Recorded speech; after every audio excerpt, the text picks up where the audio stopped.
Hello, and welcome to the Come to Your Senses podcast. I'm your host, embodiment-based coach, Mary Lofgren. Here, we explore how to live bravely and beautifully through a lifestyle of embodiment.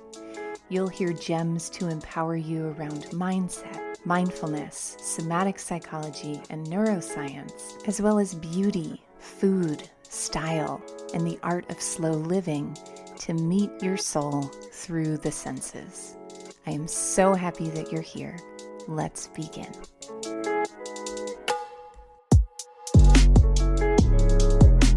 Hello, dear friends, and welcome to Come to Your Senses. So today we are going to be talking about how to be your own coach, which, are we talking about how to be your own coach? We're really talking about how to bring some of the principles of coaching to your relationship to yourself. But because you can't really coach yourself, the whole point of coaching is that it's a receptive experience that you just kind of can't do on your own. But there are ways to access doorways of new awareness in your own work. And my life really changed one day when I was overcome with anxiety, and a therapist I was working with looked deep in my eyes. And she said, Mary, you are going to need to be an active participant in your own healing, which was confusing and hard to hear at that time because I've made a career out of my own healing. But as we talked further, what I realized was that the way that trauma had warped my thoughts and the way in which it had caused me to see myself. I think I always thought that if I just did enough therapy and did all these things, that someday the way I saw myself would change on its own. And it has in some ways because of all that work. But the work of coaching, and particularly some of the work around thoughts, has significantly impacted my life and given me a deep sense of freedom because it's shown me the parts of my mind that I feel I can trust, and then the parts of my mind that are like someone who's been out on an all-night bender, who's wild-eyed and like driving a car at 90 miles an hour. The parts of my mind that maybe I just am not going to trust my entire identity with. And we all have these parts. And sometimes what those parts need is sweet, unconditional love and soothing. And sometimes what those parts need are fierce boundaries. And that's exactly what we're going to talk about in this episode, is some of the tools of coaching that you can use in your own life to support you in releasing emotional tension, letting go of limiting beliefs and identities. And because this is a podcast dedicated to the body and to meeting your soul through the senses, we're not just going to talk about how to think new thoughts, but we are going to talk about how to embody a new, more relaxed, more confident way of being through the tools of coaching.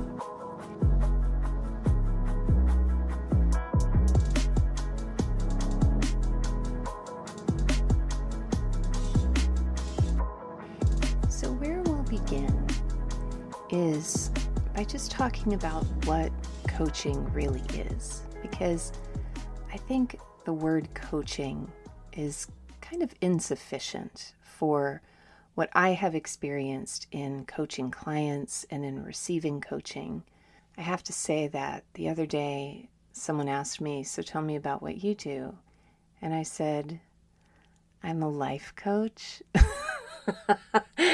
With this kind of embarrassed look on my face, because it's really, really hard to describe. I am someone who helps open new doorways of awareness that create tiny shifts that can change a person's life forever. Perhaps that could be my elevator speech. I don't know. Might need a little massaging. But all of that is just to say that when it comes to how do we self-coach, what we're really talking about is how do we move past those stuck points? We all have stuck points, places where we fear to tread, places where we cannot see beyond the confines of our own ego, places where limiting beliefs and identities that have been in place for 30, 40, 50, 60 years have worn deep, deep wagon ruts, and where what once kept us alive in a coping mechanism is now draining our life force and making us feel like the walking dead. And to me, a coach is someone who has gone on their own path and can speak from personal experience of traversing their own inner caverns of wisdom, has taken risks, and has a commitment to walking their talk. But what I also look for in a coach is this person going to help me get better at playing the game? Or is this person going to help me step out and play a new game?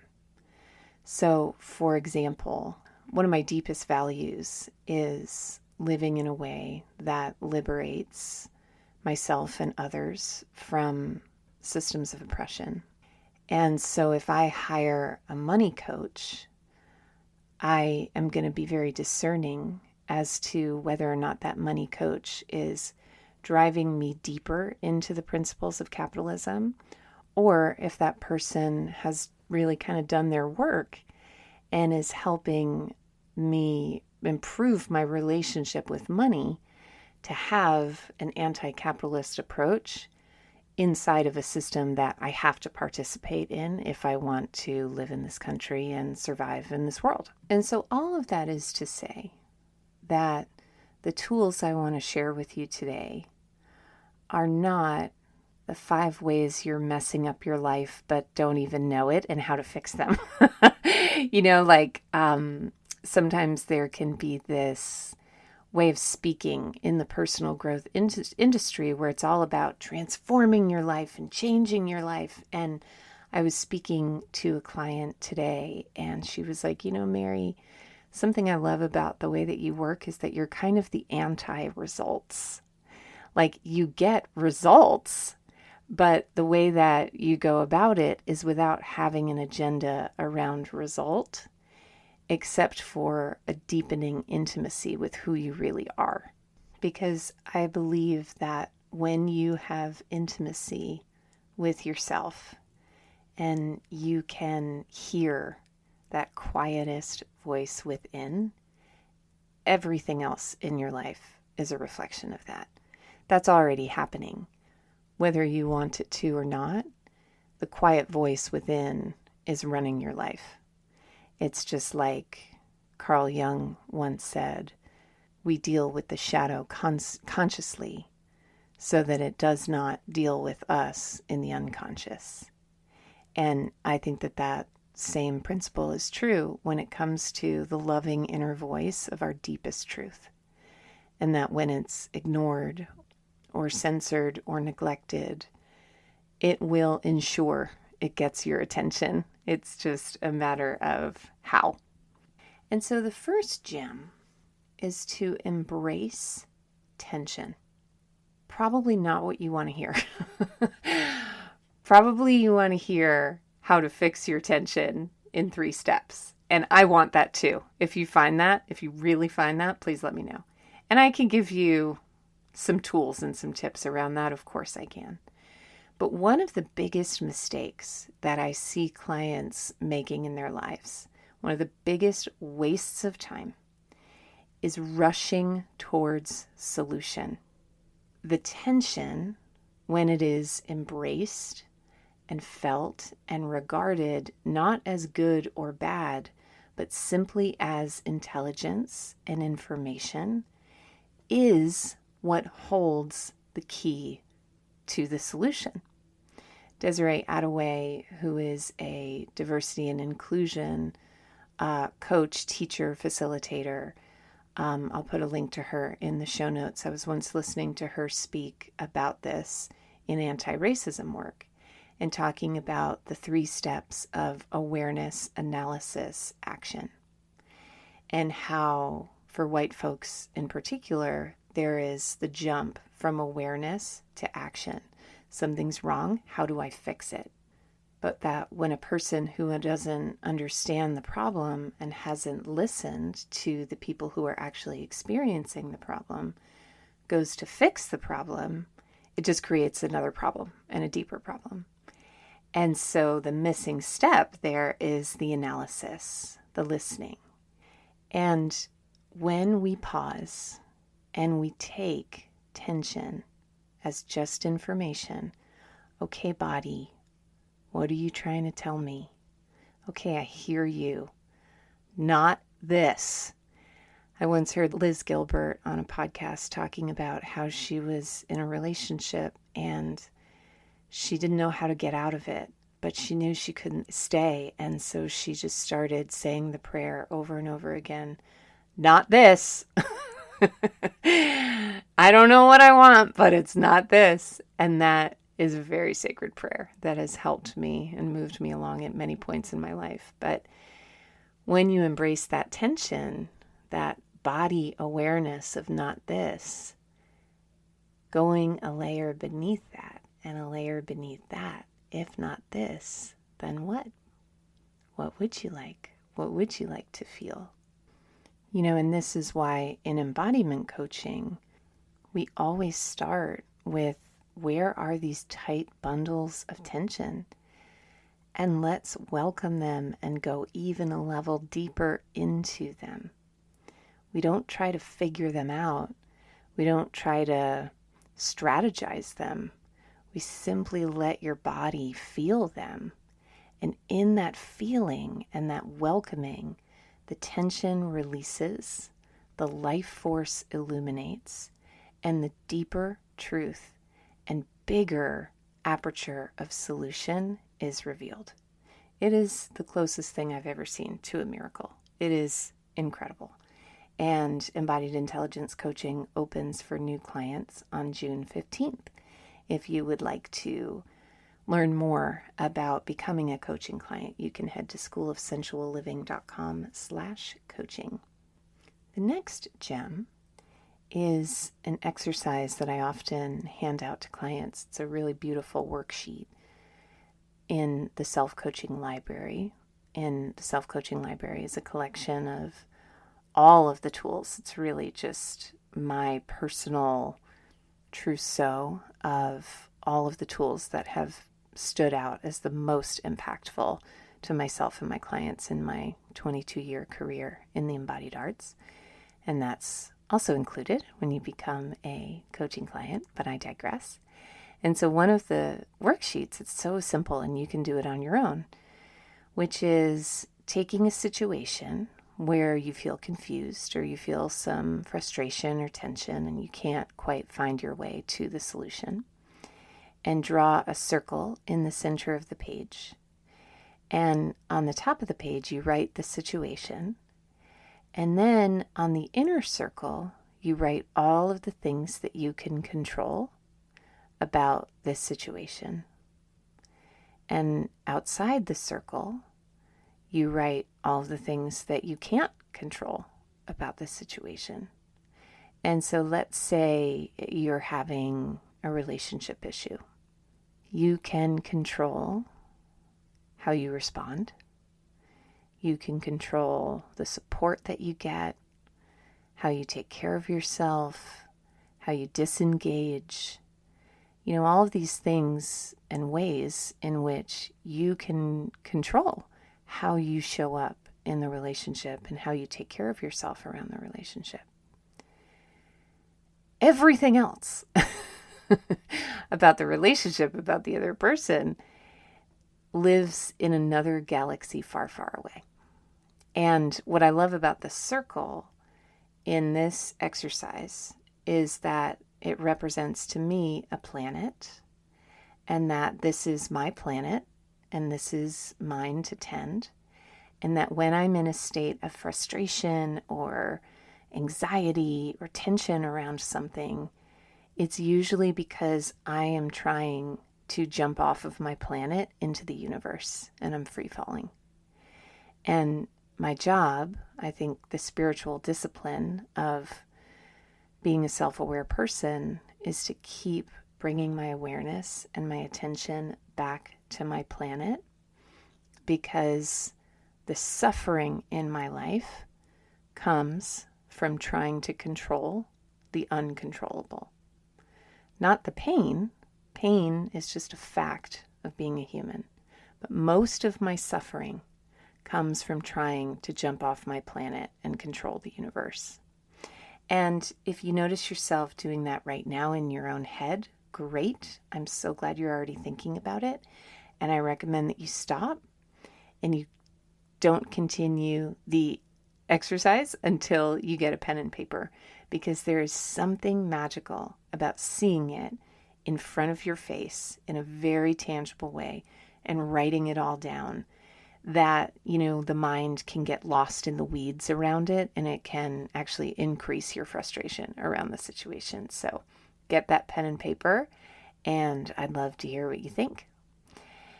And then the final gem that I want to share with you is about asking compelling questions. So when I think of a great coach is not a person with all the answers. It's not a person who has a perfect life, if that is the way that a coach is portraying themselves. I would suggest head for the hills, because coaching ultimately is a person who knows how to hold space with deep awareness and ask skillful, compelling questions. And so when you are caught in a situation that, once again, you're confused about or frustrated by, I encourage you to notice, what questions are you asking yourself? Because what you're probably asking yourself is questions with a pretty dismal, only a dismal outcome. Like, that's what the brain in anxiety does, is it portrays fearful situations so that you can be prepared should that worst case scenario occur. And, that's how our species has survived for 50 million years, is to be sensitive and attuned to danger. And I caught myself doing this today. It's Memorial Day weekend. I was feeling kind of lonesome. And I noticed my mind going off on the trail of, what if I'm alone forever? My brain's personal favorite ball of yarn to kick around. And I chose to ask myself, what if I'm just getting started? Another compelling question is, what am I getting from this thought? What's that slight reward or that secondary gain that I get from staying in that state of, what if I'm alone forever? And it's like, well, if I'm stuck on that particular track on the record, I get to be alone forever. I get to hide and I get to protect myself from vulnerability while also keeping out what I want, so it's like, it's not really getting me what I want, but it is getting me what I want because it's keeping me quote unquote safe. It's giving me a certain kind of safety. And that in itself is another powerful question. What is safety? To the fearful mind, safety is not taking risk. But to the heart and the soul, safety is being true to yourself, whatever the risk. And another question, the last question I'm going to share with you, I actually have a list of 75 or so questions that I love to ask clients and I love to journal about myself. But one of the most powerful ones, I think, is, what if this is just growing pains? What if this achy feeling in my heart and in my mind doesn't mean that I'm alone, I'm unlovable, all these things that trauma causes us to believe about ourselves? What if it's just the discomfort of open space as I wait to fill it with what is most honest and most meaningful to me. And when it's framed like that, it's like a lonesome Memorial Day weekend all of a sudden is not evidence of my unlovability or unpopularity, which my sweet little 8th grader within thinks and believes, but it's instead evidence of how freaking amazing I am, because I don't allow anything in my life right now, as the woman I am today, that is not in total resonance with the truth of who I am. And sometimes that means that life can be a little lonely when you prioritize quality over quantity. And I am proud of the life that I have, and I am proud of the woman that I am. And now all of a sudden, this achy feeling in my heart transforms, even as I'm talking about it right now. So, my loves, if this was useful to you, I am so glad. And I want to say that self-coaching can be miraculously useful. It has saved my ass on more than one occasion, let me tell you. And just like self-massage can provide a certain level of relaxation that is very different from the depth of relaxation we get when we receive a massage, self-coaching is really just the tip of the iceberg of what's possible in comparison to receiving consistent coaching over time with a skillful space holder. And that is what embodied intelligence coaching is all about. Very simply, your body has access to answers that your mind alone does not. And if you would like to talk to me about your own system of intelligence and are interested in taking the coaching journey, you can head to schoolofsensualliving.com/coaching. There you will find a invitation to join the waitlist, which will give you early notice of the opening of the program and a special subscriber-only savings. So head to schoolofsensualliving.com/coaching for all the juicies. Even though Memorial Day weekend will have passed by the time this airs, I want to say a special thank you and deep gratitude and deep bow of reverence to all of our veterans here in the U.S. And thank you so much for listening. I will see you next week.